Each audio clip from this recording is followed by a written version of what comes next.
第一視角看拔智齒有多酸爽，看完你还有勇气拔牙吗？你是否因为智齒长了一半，晚上疼得睡不着，来医院检查后才发现这顆智齿竟然是横着长的，并且已经深深埋在了牙槽骨中，拔牙难度非常大，直到切開牙齦才知道这顆智齒有多可怕。不過沒關係，現在就給你拔掉。首先醫生會將一塊黑色白布蓋在你臉上，只露出嘴巴，這時候你可能會有些緊張，但是不要緊，接下來你會更緊張。醫生會在你的智齒附近注射3次麻藥，等到麻藥生效後，再局部進行消毒，根據智齒生長的方向將牙齦切開。因為麻藥的效果，你基本感覺不到疼痛。如果這時你不幸感到疼痛，那一定要舉手示意醫生，讓他給你加麻加辣。用鑷子掀開牙齦後，就看到了深深埋伏的智齒。不過這只是冰山一角，因為智齒是橫着長的，大部分的智齒還鑲嵌在牙槽骨中，這種情況無法一次性取出，必須將智齒進行切割。醫生先是用球鑽打磨你智齒附近的牙槽骨，說人話就是用電鑽鑽你的骨頭。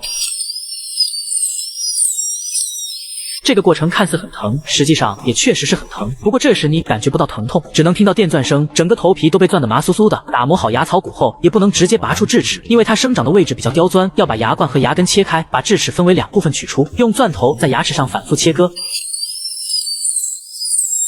把牙齒生生的鑽成2半。這時的你會因為條件反射唾沫橫飛，分泌大量口水，醫生會用吸管把它吸走。此時的牙冠還牢牢地鑲在牙槽骨中，依然無法取出，還需要再豎向切一次。用鑷子將1分為2的牙冠取出，接下來就是最讓人頭疼的牙根部分了。由於它埋得太深，需要再鑽掉部分牙槽骨，利用槓桿原理一點點的把它撬出來。手術進行到這裡已經接近尾聲了，為了讓傷口盡快癒合，醫生會使用醫用針線對牙齦進行縫合，打幾個漂亮的蝴蝶結，剪掉線頭，取下你面前的黑色白布，手術就算大功告成了。在以後的生活中，請務必愛護你的牙齒，養成早晚刷牙的好習慣。